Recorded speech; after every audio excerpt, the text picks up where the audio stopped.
정봉재 정치쇼 1부 순서 들어가겠습니다. 자, 1부 뉴스 브리핑 한겨레 20일 하용 기자 자리하셨습니다. 예, 안녕하세요. 한겨레 20일 하용 기자입니다. 예, 무슨 뉴스를 가져오셨나요? 일단 남북 고위급 회담부터 말씀을 드려야겠죠. 예. 2015년 12월 이후에 2년 1개월여 만에 열리고 있습니다. 오전 10시부터 시작됐고요. 판문점 남쪽에 있는 평화의 집에서 열리고 있습니다. 남쪽에 조명균 통일부 장관과 북쪽에 리선권 조국평화통일위원회 위원장이 단장으로 마주 앉아 있습니다. 의제와 관련돼서는요. 일단 평창 동계올림픽과 패럴림픽 북한 참가 논의에 집중을 하면서요. 북한이 제의한 사항을 중심으로 이야기가 될 것으로 보이고요. 우리 쪽에서는 벌써 작년입니다. 작년 여름 7월 17일에 제의한 시급성 있는 부분들에 대해서 중심적으로 논의가 될 것입니다. 이 시급성 있는 논의는요. 군사 분계선상 적대 행위 중단을 위한 군사 당국 회담하고요.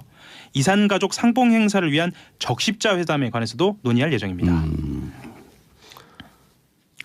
지금 어떻게 진행되고 있는지 보도는 안 나오고 있죠? 예. 아마 전체 회의가 끝나면 수석 차석 대표 회담을 비롯해서 남북 담당자들 사이에서 개별 회담이 이어지면서요. 회담 의제를 조율하고 합의를 도출하기 위한 본격적인 협상이 시작되는데요. 기자들은 그 현장에서 그때그때 중계를 할 것으로 보입니다. 특히나 남쪽의 노태강 문화체육관광부 2차관하고요. 북쪽의 원기루 체육성 부상이 협의하는 그 이번 올림픽과 관련된 이동 경로라든가요, 입장이라든가요, 응원단 예술단 파견 이런 거 관련돼서는 그때그때 바로바로 속보가 나올 것으로 보입니다. 노태강은 많이 귀에 익숙한 인물인데요. 예, 벌써 2년 전인데요. 그 수첩 보고, 예, 그 박근혜 대통령이 수첩을 보면서 이 사람 참 나쁜 사람이라더라라고 하는 그 나쁜 사람에 해당되어서 고초를 아주 심하게 겪었죠. 그땐 국장이었었죠. 국장이었습니다. 당시에 체육국장이었습니다. 체육국장은 문화체육관광부에서 가장 요직 중에 하나고요. 그때 당시에 승마 대회와 관련돼서 정유라 씨를 와 관련된 수사가 이루어졌고 그것이 부당하다라고 얘기가 나와가지고 내부적인 조사가 이루어지는 과정에서 이제 박근혜 대통령의 미움을 산 거죠. 공정하게 하려고 하다가 미움을 산 겁니다. 예, 공정하게 하려고. 예. 정유라를 어떻게 하려고 했던 거죠? 그때 또 하도 오래됐고 잊어먹었어요. 간단하게 설명을 좀 드리면은요. 당시에 정유라 씨가 본인이 의도하는 본인이 요구하는 그러니까 최순실 씨가 요구하는 성적이 나오지 않았어요. 나오지 않아서 아니 보통 체육대회나 대회에서 성적이 나오지 않으면 심판들의 무슨 기구라든가 이런 걸 통해서 항의를 하잖아요. 그게 아니라 당시에 상주경찰서에서 수사를 내사를 한 겁니다. 그런 일이 벌어졌고 또 이후에 승마협회 내부에 비리가 있다더라 아니면은 좀 더 나아가서 이 내부를 좀 정화할 필요가 있다라는 제보를 가지고 직접 청와대에서 노태강 당시 차관, 당시 국장이죠. 국장에게 조사를 지시했습니다. 그런데 노태강 국장이 당시에 조사를 진행하면서 이것은 한쪽 그러니까 정유라 씨가 쪽에서 최순실 씨 쪽에서 주장하는 한쪽의 문제가 아니라 양쪽의 문제다라고 공정하게 보고를 한 거죠. 청와대 입장에서 봤을 때는 아니 최순실 씨가 주장하는 그러니까 정유라 씨의 편의를 봐주려고 하는 게 아니라 그쪽도 문제가 있다라고 보고를 하니까 굉장히 불만이 많았죠. 그래서 당시 체육국장에서 한직으로 쫓겨나는 계기가 되었습니다. 그리고 2년 뒤에는 노태강 국장이 어느 직위에 있는 것을 보고 아직도 이 사람이 문화체육관광부에 있어요라고 해서 결국은 문화체육관광부에서 쫓겨나는 그런 수모를 겪게 됐습니다. 끝까지 뒤끝장년. 뒤끝장년이었죠. 결국 이렇게 화려하게 부활을 했네요. 컴백. 국민이 촛불로 컴백을 시킨 거죠. 그렇죠. 촛불을 통해서 남북 고위급 회담까지 가게 되는 이런 상황에 왔습니다. 그리고 오늘 논의될 것 중에 평창 올림픽 기간 그 중에는 대북 독자 제재를 한시적으로 유예하겠다. 이것을 검토하고 있다. 중앙일보가 보도했네요. 이 한시적 유예입니다. 한시적 유예를 하는 이유에는 여러 가지가 있는데요. 그 정부가 북핵 실험과 이은 미사일 발사에 따라서 2016년 12월에 고려항공 등을 금융제재 대상으로 지정했거든요. 그리고 북한 항구에 정박했던 선박은 6개월 이내에 한국 항구에는 입항하지 못하도록 했어요. 그런데 북한 대표단이 참가할 경우에 경비를 국제올림픽위원회 IOC와 한국 정부가 부담할 뜻을 밝혔는데요. 거기에 금융제재 대상인 고려항공이 들어가 있습니다. 그래서 아하. 항공료를 지불할 수 없게 되죠. 우리 쪽에 예. 편의를 봐준다고 하더라도요. 그리고 강원도에 크루즈를 지원해서 북한 대표단을 숙소로 사용하겠다는 구상도 있었는데요. 그것 또한 금융제재에 들어가게 됩니다. 그래서 예. 최소한 올림픽 정신 차원에서는 유예하는 것이 어떻겠느냐라는 뜻이 반영된 것으로 보입니다. 알겠습니다. 그다음에 그 세계일보는 지난해 말 북한의 조건 없는 대화를 제안했다고요? 미국이? 예. 실제로 지난해 말 기억하실지 모르겠는데 틸러슨 국무장관이 이 예. 대화 제안을 했었고 예. 당시 백악관이 바로 무시를 하지 않았습니까? 예. 근데 실제로 물밑에서 이런 일이 있었다는 겁니다. 도널드 트럼프 미국 정부가 미국 국무부하고 유엔 주재 북한 대표부 간의 대화 창구인 이제 뉴욕 채널이라고 부르거든요. 예. 뉴욕 채널을 통해서 스웨덴이나 노르웨이에서 조건 없는 북미 직접 대화를 갖자고 북한에 공식 제안을 한 것입니다. 틸러슨이요? 예. 예. 그러니까 물밑에서는 이미 평화 이야기가 있었던 겁니다. 제가 그걸 들었잖아요. 그러니까 2월 중에 남북한 평화 관계 그 평화 무드가 급격하게 조성될 거라고. 그렇죠. 제가 계속 얘기했잖아요. 저도 들었죠. 이거 들었단 말이에요. 예, 청취자님도 다 들으셨을 겁니다. 들었을까? 이 얘기를 아니 뉴욕 라인이 살아있다라고까지만 얘기했죠 저희가. 예. 그리고 눈 밝고 귀 밝은 청취자분들은요 다 그렇게 말씀하시면 다 알아들어. 아하. 그럼요 그런 걸로 해석을 하시죠. 행간의 의미. 그렇죠. 이를 보는 거죠. 예. 이번에 1987 봐도 바다 부르는 대로 기사를 적는데 뭘 쓰냐 그러니까 자기들끼리 그러잖아요. 행간의 의미라고 하는 게 있죠. 스포일러 아닌가요? 영화요? 예. 아니에요. 볼 사람들 다 봤어요. 그리고 이제 한 435만 넘었기 450만 넘었기 때문에 2배 더 봐야 돼요. 그렇죠. 이런 얘기들은 가서 보죠. 그렇죠. 왜냐하면 이거 정도의 스포일러 갖고는 영화의 재미가 반감되지 않거든요. 예. 알겠습니다. 또요. 미국 얘기를 조금 더 드리면은요. 예. 미국은 북한이 핵 미사일 도발을 중단한 상태에서 미국과의 대화 의사를 공개적으로 천명하면 이를 대화의 조건으로 충족된 것으로 간주한다고 했거든요. 예. 보자면 신년사에서 사실상 핵 미사일 도발을 중단한 것으로 그것 또한 행간을 읽을 수 있지 않습니까? 어쨌든 올림픽 기간에는 평화를 어떤 평화 분위기를 구조적으로 만들겠다는 것이니까요. 핵 전력의 완성을 선언했잖아요. 그렇죠. 근데 예. 완성했는데 뭘 또 실험을 해요. 그렇습니다. 예. 이거를 말하자면 기계적 일정표는 끝났다. 그러니까 과학적인 일정표는 끝났고 정치적 일정표만 남았다 이렇게 표현한 분도 있습니다.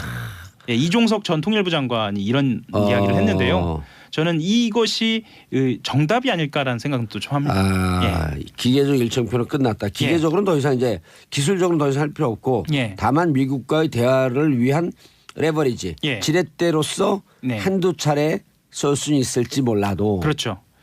정치적 일정표라는 것은 상대를 봐가면서 한다는 거죠. 상대가 어떻게 나오냐에 따라서. 그리고 굳이 그것이 필요 없다고 한다면 쏠 이유도 없겠다. 그렇죠. 그렇습니다. 알겠습니다. 북한 대표단은 금강산 육로 이용을 결정했다. 는 얘기도 있고요. 일단 알려진 얘기여서 이것은 오늘 회의를 통해서 결정이 될 것으로 봅니다. 육로는 여러 가지 의미가 있는데요. 그 금강산 쪽, 원산 쪽을 통해서 들어오는 겁니다. 그러니까 금강산 고속도로를 통해서 들어오는 건데요. 남북 군사 분계선을 육로로 넘어오는 거고요. 이게 합의가 되면 2015년 10월에 실제로 넘나든 적이 있습니다. 이후에 2년 3개월 만에 육로 왕래가 이루어지는 거고요. 말씀드렸지만 원산 얘기를 왜 드렸냐면요. 북한 같은 경우에는 평창과 북한 마식령 스키장을 연계한 원산 투자를 유치하는 전략도 있다라는 시선도 있습니다. 그리고 이번 회담에 금강산 개최 이산가족 상봉을 논의하는 것과도 이 육로로 가겠다. 와라라고 하는 것은 연계되어 있는 것으로 알려져 있습니다. 예, 알겠습니다. 자, 다음 뉴스요. 칼둔 얘기를 해야 할 것 같습니다. 그 아랍에미리트의 왕세제의 최측근인 칼둔 아부다비 청장이 어제 왔습니다. 일거수일투족이 다 관심입니다. 왜냐하면 UAE와 관련돼서 이 협정이 도대체 뭐가 있느냐, 그리고 누구를 만나느냐에 따라서 어떻게 해석될 수 있느냐가 결정이 되기 때문입니다. 일단 SBS 단독 보도가 어제 나왔죠. SBS 단독 보도가 나왔는데 극비 양해각서 내용 일부가 전해진 겁니다. 과거 정권이 원전 수주 대가로 맺은 비밀 협정 양해각서 안에 유사시 군사적 지원이라는 조항이 들어가 있다라는 겁니다. 유사시 군사적 지원이다라고 얘기하니까 말이 뭐랄까요?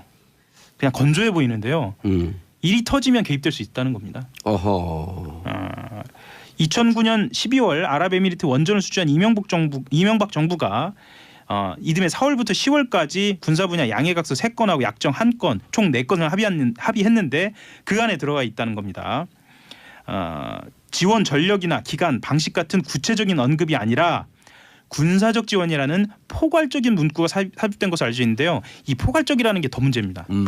왜냐하면 이 포괄적인 문구가 삽입된 것으로 봤을 때 이것은 해석의 여지가 있거든요. 예. 그래서 유사시 군사적 지원을 하려면 파병이 불가피하고 이 파병에는 국회 동의가 필요한데도 이것을 왜 포괄적으로 하고 비밀로 했을까라는 지점에 대해서는 이건 분명히 좀 지적하고 또 공개가 되어야 할 것으로 봅니다. 국가를 절단내도 이제 꼼수로 절단냈네. 그렇죠. 이거 꼼수 아니에요? 이건 꼼수죠. 왜 이런 국가 간 중요한 군사적 협력 협약 관계를 비밀리 하냐고요? 최소한 내 공개 정도는 했어야 하거든요. 예를 들면 그렇죠. 보고를 해야죠. 국회 정보위 같은 경우에는 일종의 뭐 협약이랄까요? 그러니까 암묵적으로 약속이 있잖아요. MOU 같은 경우도 국회 정보위는 보고를 해야죠. 보고를 하고 그것이 비공개를 전제로 하면 알려지지 않거든요. 웬만해서는. 근데 그것도 하지 않았다는 겁니다. 그리고 아크 부대 이야기가 나와서 아크 부대가 도대체 어떤 역할을 하느냐라는 것에 대해서 이야기가 나오는데요. 공개적인 파병 목적 중 하나가 유사시에 우리 국민을 안전하게 국내로 데려오는 용도다라는 이야기도 알려졌습니다. 그럼 거기가 그 상시적인 전쟁 발발 지역으로 볼 수 있는 거네. 지금으로서는 그렇지는 않은데 어쨌거나 이란과의 관계에서 아랍에미리트와 사우디가 대척점에 서 있다고 볼 수 있지 않습니까? 군사적으로는 아니면 여러 가지 정치적 의미에서. 이란은 시아파, 여기는 수니파. 그렇죠. 그래서 그런 점 때문에도 아랍에미리트가 본인들이 군사적으로 뭔가 좀 대책을 세워야 하지 않을까 이런 그 이야기들이 아주 오래전부터 나왔습니다. 오죽하면 세계의 화약고라 그러잖아요. 그렇죠. 그렇기도 하고 거길 또 왜 들어가? 실제로 우리나라 정유회사 그래서 SKGS가 나오는데 정유회사들한테 굉장히 중요한 곳이기도 하고요. 알겠습니다. 자, 다음 뉴스. 역시 한결의 하호영 기자 빠져나갈 수 없는 다스. 정호영 전 BBK 특검팀이 밝혀낸 다스 비자금 전체 규모가 120억이 넘는다라는 보도가 나왔어요. 120억으로 알려졌잖아요. 80억을 근데 뭐 80억을 횡령을 해서 그걸 은행 금융 상품으로 돌려서 126억을 만들었나 125억을 만들었다 이렇게 알려져 있잖아요. 이렇게 알려져 있는데 크게 웃돈다라는 관계자 말 이야기예요. 크게 웃돈다. 관계자 검찰 관계자. 검찰 관계자입니다. 크게 웃돈다라는 말은 그냥 5억 정도 더해지는 정도가 아니고 최소한 2배는 아니지만 상당 부분 십수억 원대, 수십억 원대가 늘어날 수도 있다는 얘기죠. 그럼 제보가 그 200억 더 있었다 그랬잖아요. 그런 제보도 있었죠. 어디까지 밝혀질지 모르는 거죠. 특히나 이 이야기가 검찰 관계자한테서 나왔다는 점에서 의미가 있는데 특히나 정호영 특검팀이 지난 5일입니다. 특검 수사 당시에는 120억 외에 다른 자금이 발견될 사실이 전혀 없었다라고 이야기하는 것으로 배치됩니다. 그러면 정호영 특검도 수사 대상이 될 수도 있다. 그리고 당시에 그 수사를 했던 특검팀 같은 경우에도 어쨌거나 조사를 좀 받아야 한다. 당시 이 수사를 했던 특검 관계자들은 검찰 관계자들은 현직에서 굉장히 요직에 있습니다. 그래서 이 또한 검찰 내부에서도 고민이 좀 많을 것 같은데요. 일부에서는 격리 직원 조화무게 씨 등이 관리하다가 BBK 특검 뒤에 다스 계좌로 옮겨갔다는 120억 원 외의 다른 관리자 또는 경로의 비자금일 것이다. 라는 가능성도 제기하고 있습니다. 여기서 말씀드리는 다른 관리자라고 하는 것과 경로라는 말은 저수지가 다른 파이프로 뭐랄까요? 넘어가는 그런 가능성도 보입니다. 그래서 이 다스 비자금 같은 경우에는 상당히 심각하네요. 심각합니다. 그리고 그 시점이 만약에 2007년을 지난 2008년, 2009년이라고 한다면 아직 공소시효가 살아있는 거거든요. 살아있죠. 그래서 결국은 중앙지검에서 하는 지금 관련된 BBK라든가 다스 관련된 수사하고 맞물려 들어가서 이건 좀 동부지검에서 하고 있는 거죠. 지금 현재 말씀드리는 건 동부지검에서 하고 있는 겁니다. 맞물려 들어가서 하나로 합해지지 않을까라는 생각도 나오고요. 그렇다고 한다면 검찰에선 고민이 좀 많을 겁니다. 도대체 이걸 어디까지 어떻게 수사를 해야 할 것인가에 대한 고민이 있을 겁니다. 하지만 한 점의 의혹 없이 성역 없이 그렇게 진행이 돼야겠죠. 이게 한겨레 보도니까 관계자라고 하는 걸 누군지 알 거 아니에요? 제가요? 예. 아니 근데 관계자라고 하는 것이 보통 그 이른바 이제 기레기들이 소설 쓸 때 관계자라고 하는 표현으로 쓰잖아요. 근데 하원 기자 기레기 아니잖아요. 저는 뭐 기레기는 그러니까 관계자가 누구냐라고 받아 죽는 대로 쓰고 소설 쓰지 않잖아요. 그럼 관계자가 누구가 분명히 있다. 이거만 확인해 주세요. 있다. 검찰 관계자다. 있죠. 당연히 있죠. 분명한 제보다. 분명한 제보죠.